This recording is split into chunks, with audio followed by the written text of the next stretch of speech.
네, 성도 여러분 안녕하십니까? 네, 우리 이번에 함께 사과 교과 공부를 맡게 된 임예연 전도사입니다. 저희 교과 공부를 시작하기 전에 다 같이 묵상으로 교과 공부 시작하도록 하겠습니다.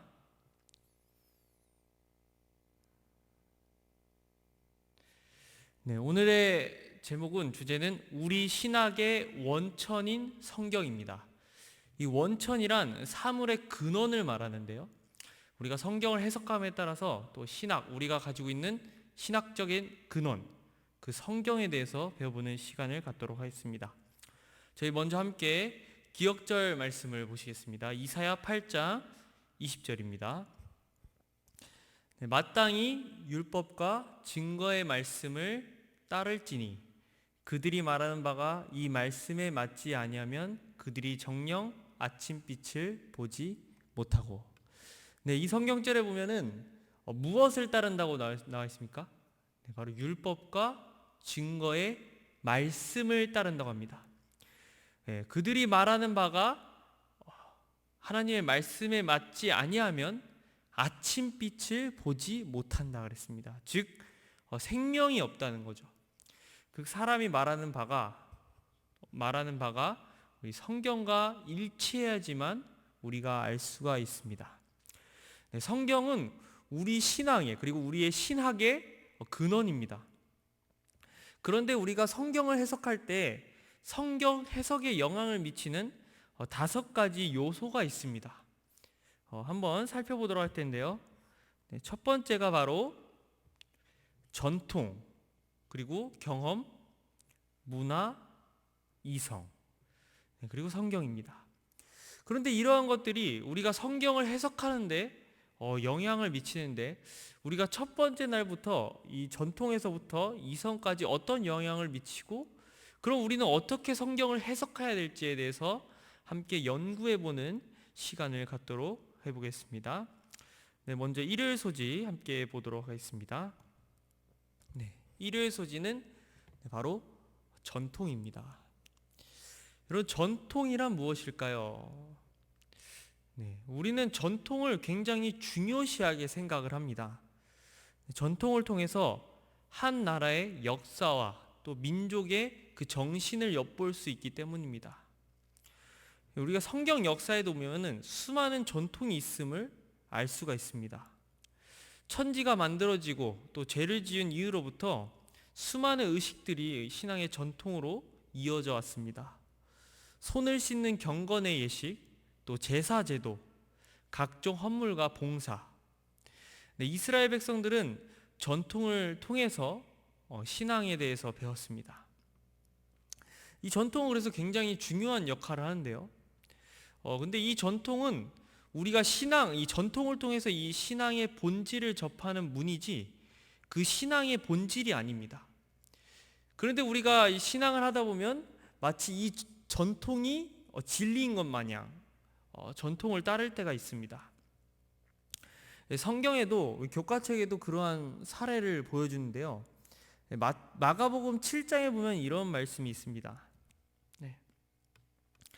바리새인들과 또 서기관 중 몇이 예루살렘에서 와서 예수께 모여 들었다가 그의 제자 중 몇 사람이 부정한 손, 곧 씻지 아니한 손으로 떡 먹는 것을 보았더라.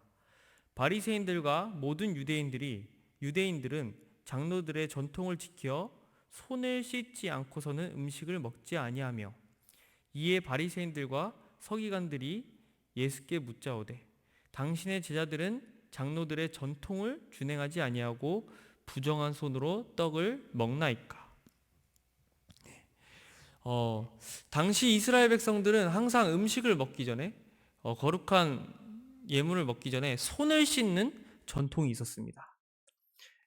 이 손을 씻는 것은 우리가 정결 예식이었죠. 우리의 마음을 깨끗하게 하고 또 손을 씻는 행위였는데 이 바리새인들은 이 행위에만 초점을 맞췄어요.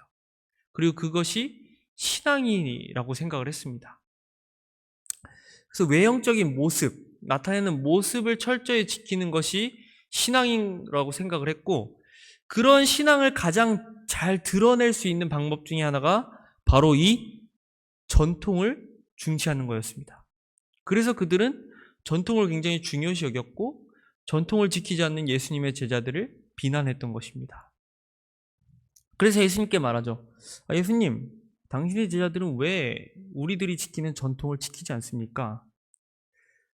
그때 예수님께서 그러한 바리새인들에게 이렇게 말씀하십니다.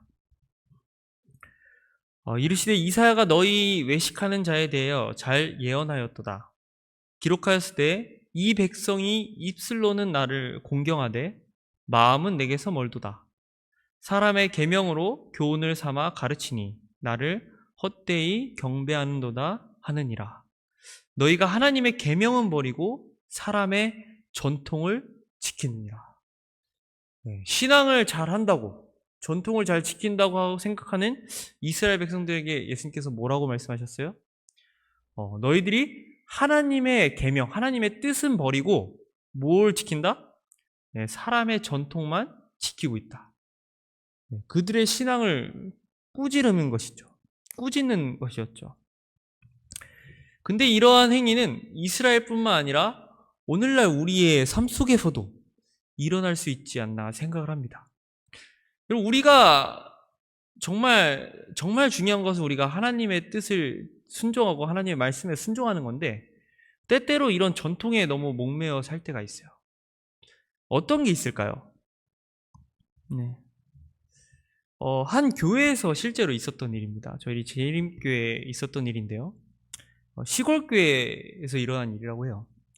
한 목사님과 사모님이 그 교회에 처음으로 부임을 하셨습니다. 그리고 이제 시간이 지나서 여름이 됐는데 항상 그 교회는 여름에는 깍두기를 담는 전통이 있었대요. 매년. 네. 그래서 이제 한 장로님의 부인이 이제 사모님께서 지사님께서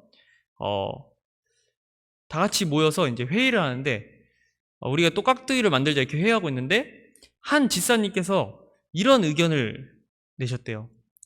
이번 우리가 지금까지 깍두기만 했으니까 이번에는 한번 열무김치를 담가보는 게 어떨까요?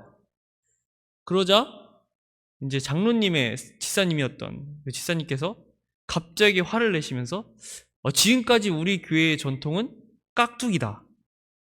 그런데 왜 열무김치를 담그려고 그러냐? 그래서 화를 내기 시작하셨대요. 그러자 옆에 있던 한 사람이 아니다. 우리가 여지껏 깍두기를 했으니까 이번에 한번 열무를 해보자. 또 의견을 냈습니다. 그러자 이제 주변에서 이제 점점 언성이 커지니까 새로 오신 사모님께 의견을 물었습니다. 사모님은 어떻게 생각하세요? 우리는 여지껏 깍두기만 담가는데 그게 우리 교회 전통인데 깍두기를 담아야 하지 않겠습니까? 그러자 사모님께서 고민을 하셨어요. 어떻게 해야 될까? 고민하다가 사모님께서 이렇게 대답했습니다. 어떤 분은 열무하자고 하시고 어떤 분은 우리가 깍두기 하자고 하시는데 우리가 그 두 개 다 해보면 어떨까요? 이렇게 대답을 했어요. 여러분 어떠십니까? 이 대답이 지혜로운 대답인 것 같죠? 그러자 깍두기를 만들자고 하셨던 지사님께서 버럭 화를 내시더니 아니 왜 열무김치를 만들자는 사람들의 편을 듣냐고 그래서 화를 내시셨대요. 그래서 결국은 진짜 별것도 아닌 그 김치 사건으로 인해서 그 교회 이제 교인들이 많이 떠나갔다는 그런 얘기가 있었습니다. 그리고 정말 이게 참 중요한 게 아닌데 그 깍두기를 만들고 이건 남들에게 나눠주는 그런 봉사, 여러분 본질은 우리가 그리스도의 사랑을 전하는 그런 봉사인데 단순히 그 전통으로 인해서 사람들이 티격태격 할 때가 있어요. 그런데 그것이 비단 그 한 교회뿐만 아니라 우리 교회에서도 우리의 삶에서도 일어날 수 있는 일입니다. 예를 들어 새로 지은 교회에 피아노를 오른쪽에 설치해야 된다, 왼쪽에 설치해야 된다. 혹은 성만찬 예식 때 볼을 접을 때 오른쪽에서부터 접어야 된다, 왼쪽에서부터 접어야 된다. 이런 걸로 트러블이 날 때가 있죠. 근데 이러한 전통은 절대 본질이 아니라는 것입니다. 그래서 첫째 날에는 우리에게 말씀하고 있는 것은 바로 그것입니다. 네, 두 번째 날은 이제 경험입니다. 네. 우리는 교회에서 이 말씀을 통해서 신앙을 배우지만 궁극적으로 이 신앙을 우리의 삶 속에서 경험을 해야 합니다. 네, 성경도 우리가 하나님에 대해서 경험하라고 이렇게 말하고 있어요. 우리가 이렇게 하나님을 실제로 이 말씀을 우리의 삶에 경험할 때 하나님에 대한 산 지식이 생기고 또 하나님의 사랑을 경험함으로 인해서 그분의 품성을 닮아갈 수 있기 때문에 우리는 이 경험이란 굉장히 중요한 것입니다. 그런데 때때로 이 경험이 우리의 신앙의 원칙이 될 때가 있어요. 물론 경험이 중요하지만 원칙이 될 때가 있어요. 그런데 우리가 알아야 될 것은 우리의 경험에는 한계가 있다는 것입니다. 그리고 그 경험만 의지했을 때는 반드시 넘어질 때가 있습니다. 네, 함께 그런 성경적 예도 한번 볼 텐데요. 사무엘상 4장 1절에 붙어 있는 내용을 잠깐 제가 읽어드리겠습니다. 이스라엘은 나가서 블레셋 사람들과 싸우려고 에벤 에셀 곁에 진치고 블레셋 사람들은 아벡에 진쳤더니. 네, 이제 이스라엘 백성들과 블레셋 사람들이 싸움을 하게 됐습니다. 근데 이 결과가 어떻게 됐는가? 3절에 보면 계속 나옵니다. 여호와께서 어찌하여 우리에게 오늘 블레셋 사람들 앞에서 패하게 하셨는고. 네, 이스라엘 백성이 싸움에서 졌습니다. 하나님을 섬기는 군대가 이방신에게 졌어요. 어떻게 이런 일이 있었을까요? 네, 그들은 이 패배의 원인을 다음 구절에서 찾습니다. 자, 여호와의 언약궤를 실로에서 우리에게로 가져다가 우리 중에 있게 하여 그것으로 우리를 우리 원수들의 손에서 구원하게 하자 하니. 네, 그들은 이 패배의 근원을 뭐로 찾았어요? 네, 언약궤가 없다는 것에서 찾았어요. 네, 그래서 언약궤를 가지고 오기로 합니다. 왜 그랬냐면 그들이 과거 경험에서 하나님의 언약궤가 그들과 함께 있었을 때 승리했던 무엇이 있었기 때문이에요? 네, 경험이 있기 때문이에요. 그 경험이 있었기 때문에 그들은 이 언약궤가 우리와 함께 있다면 이길 거라고 생각을 했어요. 왜냐하면 지난 과거의 삶이 경험을 봤을 때 그러한 경험이 있었기 때문입니다. 그래서 이 언약궤를 가져왔습니다. 자, 그럼 이 싸움에서 그 다음 이겼을까요? 졌을까요? 그 다음 구절은 계속 말합니다. 블레셋 사람들이 쳤더니 이스라엘이 패하여 각기 장막으로 도망하였고 사륙이 심히 커서 이스라엘 보병에 엎드러진 자가 3만 명이었으며 하나님의 궤는 빼앗겼고 엘리의 두 아들 홈니와 비느하스는 죽임을 당하였더라. 네, 여러분 전쟁에서 이겼습니까? 졌습니까? 졌어요. 왜 그랬을까요? 네, 그들이 정말 의지한 건 하나님의 말씀이 아니라 무엇이었어요? 네, 그들의 지난 과거의 경험이었기 때문이에요. 여러분 정말 이 경험은 중요합니다. 우리 신앙에서 경험이 없으면 안 돼요. 하지만 그 경험이 우리의 신앙의 근원이 되지 않습니다. 우리 신학의 원칙이 되지 않아요. 그런데 이런 신앙의 경험은 자칫 잘못하면 우리 인간관계에서도 영향을 미칠 수가 있습니다. 그래서 굉장히 조심해야 돼요.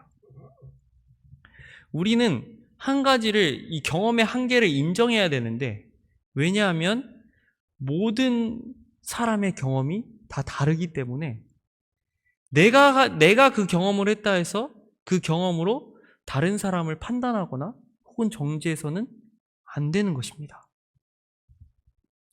우리는 자신의 경험으로 정말 위험한 것 중에 하나가 타인의 신앙을 자신의 신앙으로 잣대를 삼아서 타인의 신앙을 판단할 때가 있어요. 나는 이렇게 하는데 저 사람은 왜 저럴까? 나는 봉사도 열심히 하고 활동도 열심히 했는데 왜 저 사람은 그렇지 않을까? 우리가 이러한 마음으로 상대방과 대화를 하고 또 상대방의 신앙을 지적한다면 서로 간의 소통은 단절될 것입니다. 특히 이런 문제가 생길 수 있는 부분이 어른 세대와 젊은 세대 간의 문제라고 교과책은 이야기하고 있어요. 교과책 적용 부분은 이렇게 질문을 하고 있습니다. 기존 세대가 젊은 세대에게 나의 경험을 이야기할 때 조심해야 할 것은 무엇일까요? 네. 우리 본부교회도 수많은 믿음의 선배님들이 계십니다. 전쟁 같은 시절을 보내신 분들이 계세요. 말 그대로 전쟁을 경험하신 분들도 계실 겁니다. 그리고 그 속에서 불굴의 의지로 신앙을 가지고 싸우고 또 승리하신 그런 경험을 가지신 분들이 많습니다. 많은 선배님들은 신앙을 위해 직업을 포기하시고 또 거의 교회에서 일주일 동안 살다시피 하시면서 봉사하고 선교하신 경험이 있을 것입니다. 그러한 노력으로 통해 저희 교회는 분명히 부흥했고 또 수많은 사람들이 예수님을 믿게 되었습니다. 여러분, 그것은 사실입니다. 그런 노력으로 열매를 맺은 것은 사실이에요. 그런데 그런 분들의 경험으로 비춰졌을 때 오늘날 현재 있는 젊은 세대들의 신앙이 만족스럽지 않은 것은 어떻게 보면 당연한 일일지도 모르겠어요. 그런데 만약에 그런 분들이 그 신앙의 경험을 잣대로 우리 다음 세대를, 젊은 세대를 판단한다면 상대방에게는 상처가 될 수 있습니다. 오늘날 우리는 같은 시대를 살고 있지만 맞닥뜨리는 환경이 어떻게 해요? 전혀 다릅니다. 그래서 우리가 이거를 화합하고 함께 더 부흥을 만들고 이 교회를 발전시키길 원한다면 서로 간의 다름을 이해할 필요가 있는 것입니다. 근데 이 경험의 차이는 차이가 많이 나는 세대뿐만이 아니라 같은 세대에서도 차이가 날 수 있습니다. 동갑인 같은 또래에서도 차이가 날 수 있어요. 나는 이렇게 열심히 하는데 왜 저 사람은 봉사하지 않지? 나는 신실한데 왜 저 사람은 그러지 않지? 예를 들어서 저는 그렇게 생각할 수가 있겠죠. 제가 처음으로 이제 성경을 읽기 시작할 때가 고등학생 때였습니다. 고등학생 때부터 막 열심히 읽기 시작했어요. 근데 사실 요즘 요즘뿐만 아니라 옛날에도 그랬지만 고등학생, 중고등학생 때 성경을 가까이 하는 게 이렇게 쉬운 게 아닙니다. 그렇죠?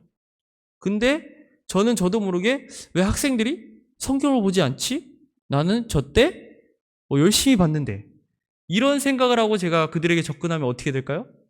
네, 소통이 단절되고 상대방에게 상처가 되는 거예요. 그럼 우리가 이런 신앙의 경험은 하나님께서 주신 축복입니다. 분명한 축복이죠. 그런데 그것으로 통해서 남을 판단하라고 주어지는 그런 도구가 아닙니다. 우리는 이런 신앙의 경험을 한 것은 전적인 하나님의 은혜예요. 그렇기 때문에 하나님께서 주신 이 경험의 은혜는 남을 더 사랑하라고 또 남에게 더 봉사하라고 주신 것이지 판단하라고 주신 게 아니라고 생각됩니다. 그래서 우리가 그런 경험을 할수록 더욱더 섬김으로 또 모범으로 그리스도의 사랑을 전하여 다른 사람들과 예수님을 잘 모르는 그리스도인들에게 예수님의 사랑 또 경험을 할 수 있게끔, 하나님을 아직 경험하지 못한 사람들에게도 하나님에 대해서 경험할 수 있게끔 도움을 주는 그런 다리 역할을 했으면 좋겠습니다. 네, 다음 소지, 화요일 소지를 보도록 하겠습니다. 네, 화요일은 문화입니다. 문화. 오늘 우리가 계속 연구하는 것이 다 중요한 부분인데, 문화도 굉장히 중요한데 문화는 또 그 시대의 시대적 정신을 나타낼 수가 있습니다. 문화는 우리와 긴밀한 관계를 가졌기 때문에 뗄래야 뗄 수가 없습니다. 특히 오늘날에는 이 다양한 사회 속에서는 다양한 문화가 깃들어 있는 것이 사실입니다.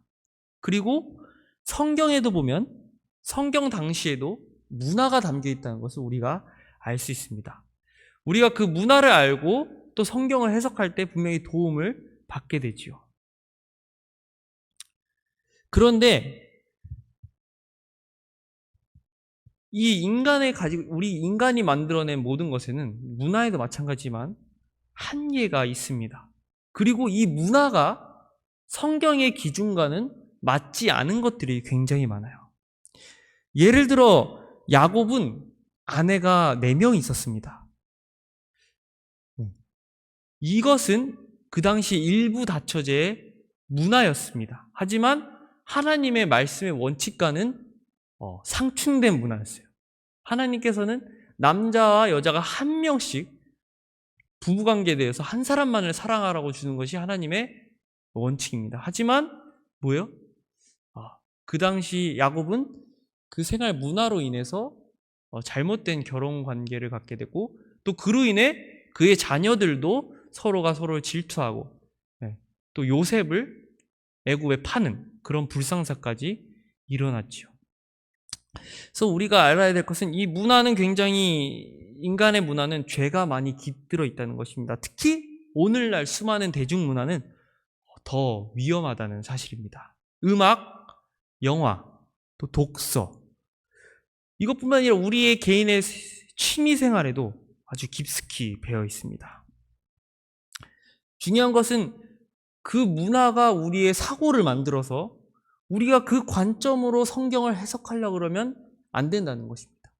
우리가 그러한 생각을 가지고 성경을 보게 된다면 성경을 오해할 수가 있죠.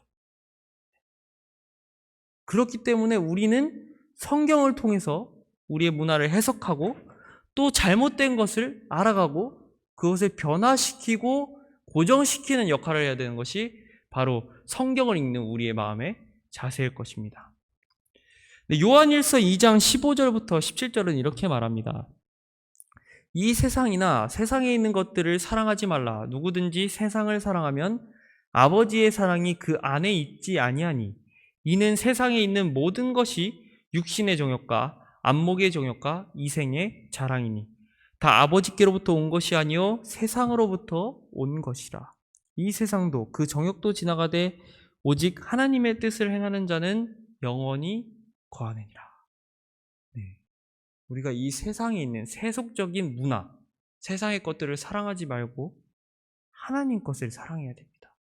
우리는 하나님 것을 가지고 이 세상을 해석하려고 해야 되지, 이 세상의 문화에 흡수되어 그 사고로 하나님의 말씀을 연구하서는 안 되는 것입니다. 그 다음 소지는 우리 이성에 대해서 한번 보겠습니다. 인간의 최고의 장점은, 인간이 동물과 다르다는 것은 바로 사고를 한다는 것이죠. 우리는 생각할 수 있고 합리적인가 불합리적인가를 따질 수 있고, 그리고 선택할 수 있는 사고가, 이성이 있습니다. 이 이성은 18세기 계몽주의 이후로 인간의 이성은 서구 사회의 지배적인 위치를 차지하게 되었습니다. 이성주의죠. 그리고 합리주의, 이러한 것들이 생겨나기 시작했습니다. 그런데 이것이 점점 더 도가 넘어쳐서 급기야는 이 이성으로 우리가 받아들일 수 없는 것은 진리로 간주하지 않는 이런 모습까지도 나타나게 되었습니다. 그로 인해서 성경은 이제 무수한 공경을 받기 시작했습니다.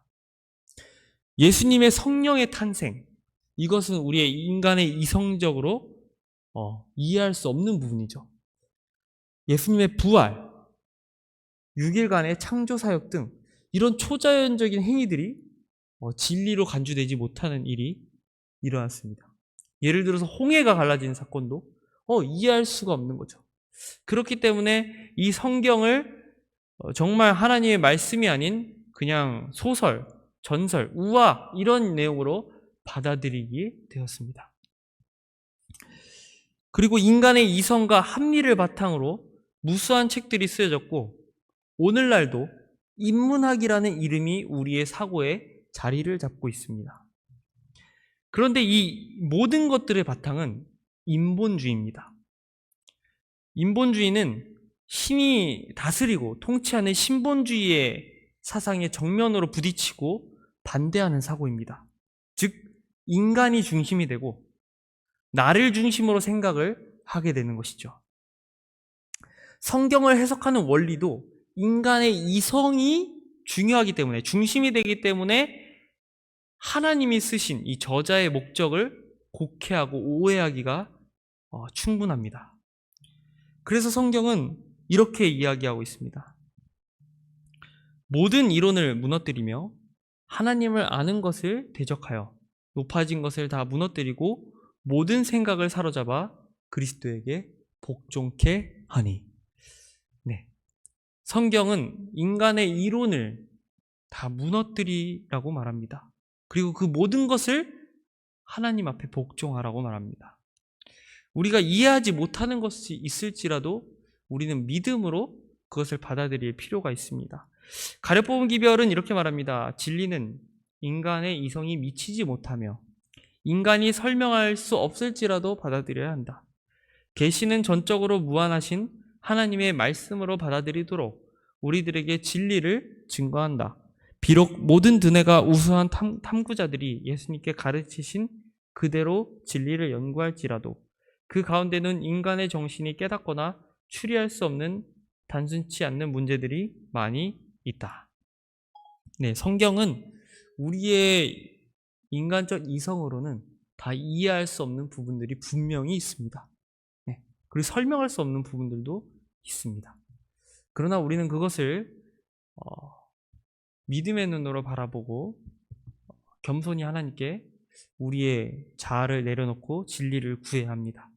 그런 자들에게 진리는 임할 것이라고 말합니다. 네, 마지막입니다. 네, 마지막은 바로 성경입니다.